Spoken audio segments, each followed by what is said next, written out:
प्रभु यीशु मसीह की जय हो। 40 दिन 40 विषय, गत्समनी से गुलगुता तक। इस यात्रा की आज 21वां दिन है और आज हम देखेंगे लूका के 23 अध्याय और 43 वचन। चलिए पढ़ते हैं साथ में। कहते हैं, उसने उससे कहा, प्रभु यीशु कह रहे हैं, मैं तुझसे सच कहता हूं कि आज ही तू मेरे साथ स्वर्गलोक में होगा। मैं तुझसे सच कहता हूं कि आज तू मेरे साथ स्वर्गलोक में होगा।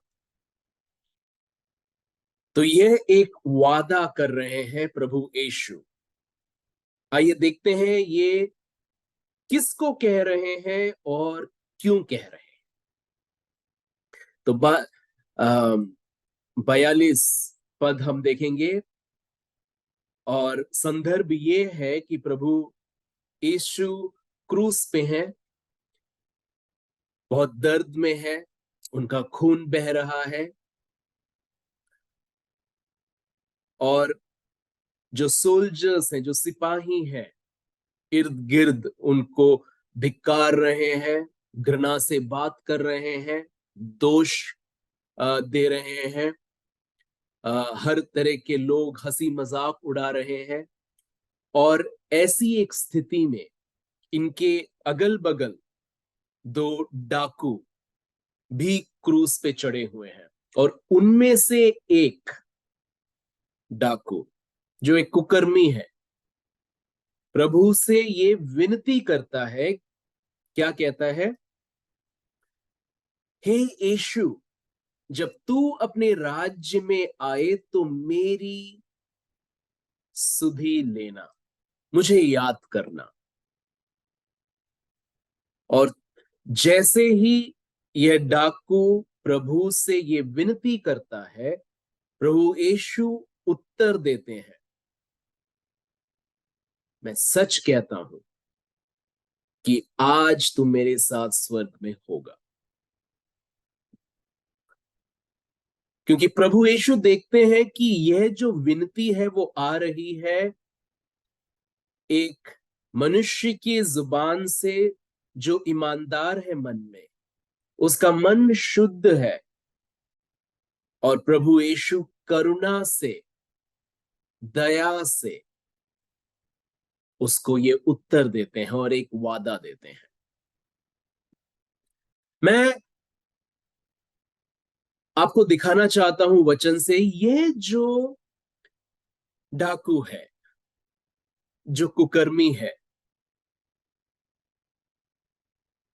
मैं दिखाना चाहता हूं वचन से कि इसका एक मन फिरा, एक मन इसके मन में एक परिवर्तन आता है और इस परिवर्तन के कारण ये प्रभु यीशु से ये विनती करता है। तो क्या है ये परिवर्तन? क्या स्थिति में था ये पहले और क्यों ये विनती करता है? देखते हैं वचन से। मत्ती के 27वें अध्याय और 44 पद ऐसा कहता है कि इसी प्रकार डाकू भी जो उसके साथ क्रूसों पर चढ़ाए गए थे उसकी निंदा करते थे। तो मत्ती में हम देख रहे हैं कि जो डाकू क्रूस पे चढ़े थे वो भी निंदा कर रहे थे। इसका मतलब ये हुआ कि यह व्यक्ति, यह डाकू जिसने प्रभु यीशु से विनती की कि मुझे याद करना, मुझे क्षमा करना, वह भी लगा हुआ था प्रभु की निंदा करने में।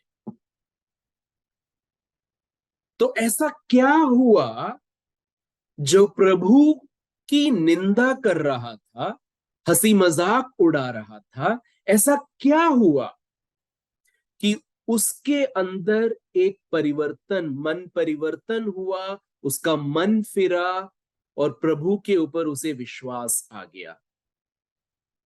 तो देखेंगे हम लूका के 23 और 34 पद को कहते हैं कि जब यीशु ने कहा, हे पिता, इन्हें क्षमा कर, क्योंकि ये जानते नहीं कि क्या कर रहे हैं। तो संदर्भ अगेन, संदर्भ ये है कि हर कोई जो यीशु के इर्द गिर्द थे,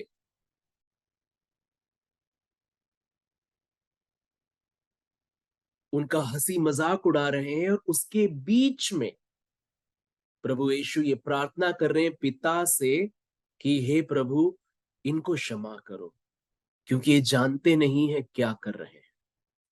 तो यहां पे है एक कुकर्मी उनके बगल में क्रूस पे, जो देख रहा है और सुन रहा है कि प्रभु यीशु दर्द में है, पीड़ा में है, रक्त बह रहा है और हर तरह से धिक्कार सह रहे हैं। और ऐसी एक स्थिति में होने होते हुए भी उसके बावजूद उनका जो मनस है वह दया से भरा हुआ है, कृपा से भरा हुआ है, क्षमा से भरा हुआ है। और वो देखता है कि वह प्रार्थना कर रहे हैं पिता से कि ये जो लोग हैं जानते नहीं है क्या कर रहे हैं, इनको क्षमा कीजिए। तो जब ये देखता है और ही एनकाउंटर्स, ये आ रहा है और देख रहा है कि प्रभु कितने अच्छे, सच्ची में प्रभु है, कि ऐसी स्थिति में होते हुए भी ये क्षमा कर रहे हैं। तो सच्ची में अगर मैं इनसे विनती करता हूं, मैं इनसे अगर प्रार्थना करता हूं, मैं अगर इनसे पूछता हूं अपनी दिल की इस कामना को, तो जरूर ये दयालु प्रभु सुनेंगे और ये जरूर मेरी करेंगे जो मैं पूछ रहा हूं। तो रोमियो के दूसरे अध्याय और चौथे पद में कहते हैं कि परमेश्वर की कृपा तुझे मन फिराव को सिखाती है। तो परमेश्वर की जो कृपा है, it is the goodness of God that leads to repentance. मतलब परमेश्वर की जो कृपा है वह हमारे मन को फिराव करता है, हमारे मन में फिराव लाता है। तो ऐसा ही हुआ इस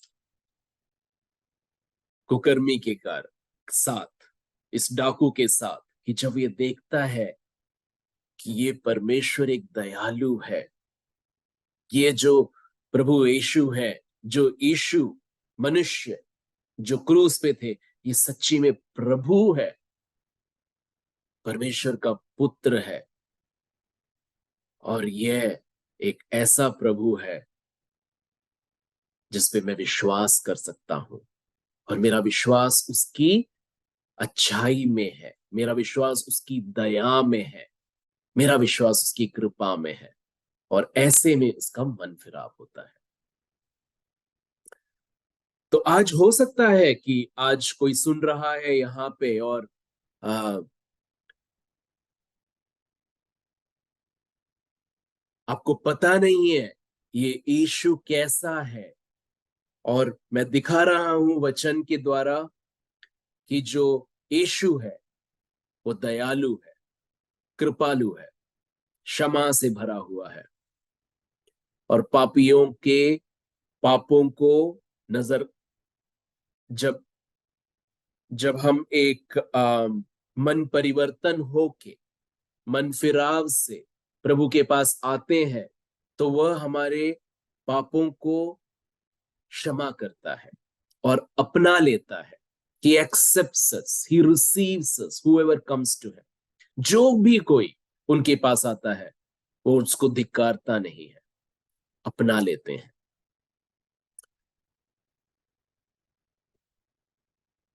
सो मैं दो चीजें यहां पे दिखाता हूं कि जब भी कोई मन फिराव से प्रभु के पास आते हैं, क्षमा गारंटीड है, क्षमा गारंटीड है। और दूसरा, प्रभु की जो सेवकाई थी इस भूमि में, हम देखते हैं कि वो हमेशा दोनों हाथों से क्षमा और दया और रक्षा दे रहे थे लोगों को, जो गरीब थे, जो अ, समाज से बाहर हुए हुए थे, और जो भी पापी थे। किसी भी तरह के लोग जब उनके पास एक मन फिराव से आते थे, तो प्रभु उनको अपना लेते थे। मैं एक और चीज दिखाना चाहता हूं आपको।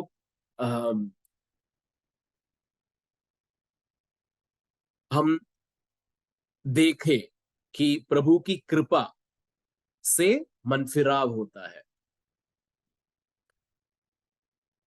और जब मनफिराव होता है तो हमारी जबान, हमारे मन में जो है वो हमारी जबान में आता है, और हम कहते हैं कि आप प्रभु हो।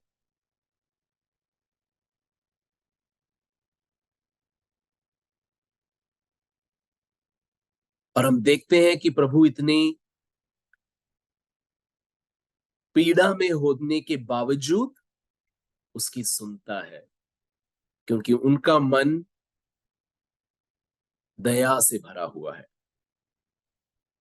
मैं यहाँ पे अपने नोट्स देख रहा हूं, और वो अंग्रेजी में लिखा है, इसीलिए थोड़ा टाइम लग रहा है मुझे वो मन में ट्रांसलेट करने के लिए। यूहन्ना के 3 और 17वें पद में कहते हैं कि प्रभु यीशु दंड देने के लिए नहीं, अतः रक्षा करने के लिए आए थे। और वो आज भी आपको देख के, मैं इसको किस तरह से दंड दूं, वो उस नजरों से नहीं देख रहे हैं। मैं किस तरह से इसकी रक्षा करूं, किस तरह से इसकी मैं मदद करूं, इस दृष्टिकोण से प्रभु हमारी तरफ देखते हैं। प्रभु हमारी तरफ देखते हैं कि मैं तुझसे इतना प्रेम करता हूं कि मैं सूली पे चढ़ गया और मैंने अपना रक्त बहा दिया, कि मैं तुझे अपना सकूं, तू मेरे ही परिवार का सदस्य बन जाए। ऐसा है प्रभु का मन, ऐसा है प्रभु का दृष्टिकोण। यूहन्ना के 15वें अध्याय और 13 पद में कहते हैं कि इससे अधिक प्रेम क्या हो सकता है।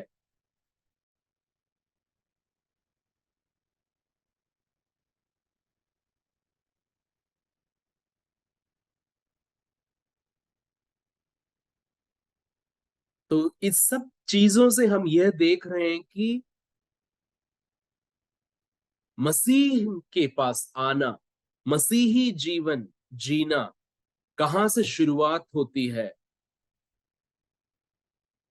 मन फिराव से। बस मन फिरे और हम उनकी लॉर्डशिप, प्रभुत्ता स्वीकारें और उनको प्रभु कहें, और कहें मुझे बचाइए, मेरी रक्षा कीजिए। बस यही चाहते हैं परमेश्वर।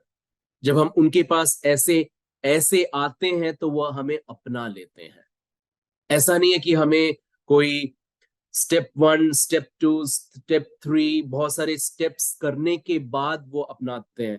बोलते हैं कि नहीं, अभी तू ठीक नहीं है, ये करके आ या वो करके आ, उसके बाद मैं तुझे मेरी अ, राज्य में जगह दूंगा। मेरे राज्य में, परमेश्वर के राज्य में जगह तुझे तभी मिलेगी अगर ऐसा करे या वैसा करे। ऐसा नहीं है।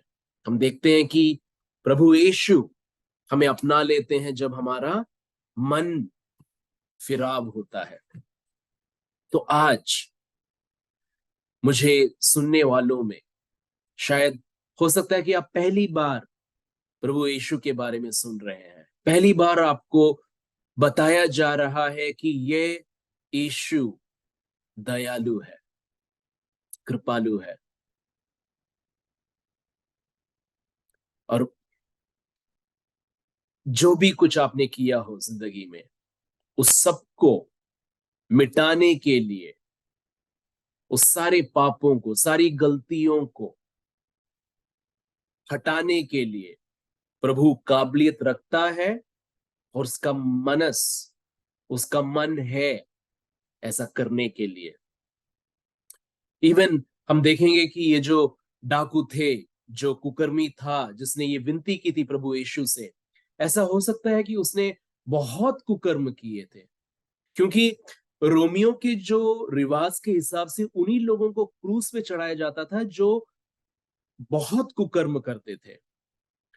तो ऐसा होने के बावजूद प्रभु यीशु उससे नहीं कहते हैं कि मुझे पहले ये बता तूने क्या क्या किया है, और मैं उसके हिसाब से देखूंगा कि मैं तुझे माफ कर सकता हूं कि नहीं। सबको नजरअंदाज करके जब वो ईमानदारी से अपने मन को फिरा के प्रभु यीशु के पास आता है, प्रभु उसको स्वीकार लेते हैं। तो ऐसा हो सकता है कि आज कोई सुन रहा हो मुझे और वो अपने पापों में दबे हुए हो। ऐसा हो सकता है कि आपने प्रभु में विश्वास भी किया है, उसके बाद आप गिर गए हैं, आप भूल गए हैं वो कितना अच्छा है, और आप पाप के घेर में आ गए हैं और पाप के बोझ के नीचे दबे हुए हैं, और सोच रहे हैं कि क्या ये प्रभु अब मुझे क्षमा करेगा, मेरे इतने सारे पाप हैं, ये सारे पाप मैंने राज, सीक्रेट में रखे हुए, कोई जानता भी नहीं है।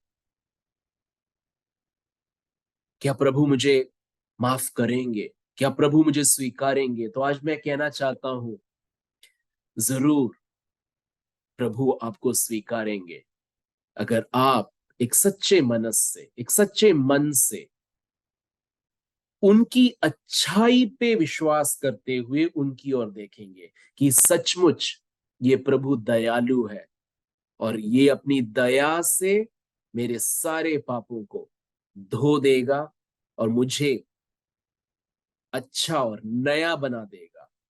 तो सच्ची में प्रभु ऐसा ही करेंगे आपके जीवन के साथ। रोमियो के 10वें अध्याय 9 से 11वें पद में ऐसा कहते हैं, यदि तू अपने मुंह से यीशु को प्रभु जानकर अंगीकार करे और अपने मन से विश्वास करे कि परमेश्वर ने उसे मरे हुओं में से जिलाया, तो तू निश्चय उद्धार पाएगा। वचन कहता है कि जो कोई उस पर विश्वास करेगा वह लज्जित ना होगा। आप लज्जित नहीं होंगे कभी भी जीवन में, जब आप विश्वास करते हैं प्रभु यीशु में। सारी लज्जा को हटा देंगे, कभी लज्जित होने नहीं देंगे। कहते हैं कि जो कोई प्रभु का नाम लेगा वह उद्धार पाएगा। जो कोई, ये एक वादा है, सच्चा वादा, स्वर्ग का वादा, परमेश्वर का वादा, अटल है ये, वचन है ये। तो आप प्रभु यीशु में आज अगर विश्वास करेंगे, तो प्रभु यीशु आपको एक नया जीवन देंगे, हर्ष से भर देंगे, शांति से भर देंगे, अपनी पवित्र आत्मा से और एक नए जीवन से भर देंगे, और आपका पूरा जीवन ट्रांसफॉर्म हो जाएगा, बदल जाएगा, रूपीकरण होगा आपका। तो कितने लोग हैं आज जो प्रभु की इस दया पे विश्वास करके, प्रभु की अच्छाई पे विश्वास करके उनकी ओर देखेंगे और उनके पास आएंगे। आइए प्रार्थना करते हैं। प्रभु यीशु, मैं प्रार्थना करता हूं हर एक भाई, हर एक बहन के लिए जो आज आपके पास आ रहे हैं और चाहते हैं कि उनका पूरा जीवन बदल जाए।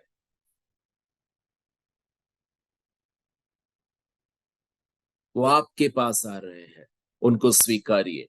मेरे साथ प्रार्थना कीजिए, बोलिए, हे प्रभु यीशु,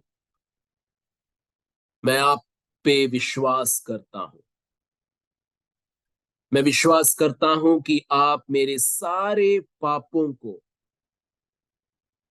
क्षमा करेंगे और अपने परिवार में मुझे एक सदस्य के तौर में, एक पुत्र, एक पुत्री के तौर पे अपने परिवार का सदस्य बनाएंगे। मुझे स्वीकार रहे हैं प्रभु आप। आपके रक्त से मेरे पापों को आप धो रहे हैं प्रभु। मैं आपको प्रभु की रीति में स्वीकारता हूं।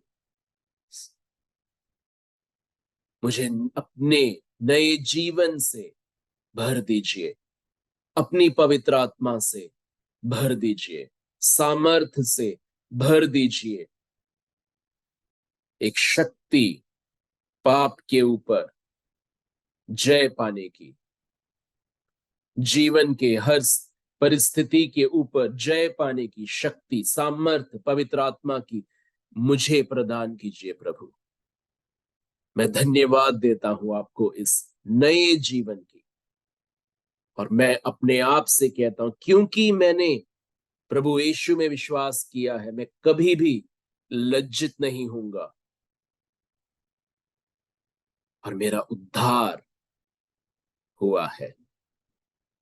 मुझे रक्षा प्राप्त हुई है पापों से, अंधकार से, हर तरह की वो परिस्थितियां जो मुझे नीचे डालने के लिए लगा हुआ है, उस सब से छुटकारा प्रभु यीशु के नाम में। आमेन, आमेन, आमेन। बधाई हो आपको अगर आपने ये प्रार्थना की है और प्रभु में आज आप विश्वास रख रहे हैं, तो एक नया जीवन प्राप्त कर रहे हैं आप। बधाई हो। प्रभु यीशु की जय हो। आमेन, आमेन, आमेन।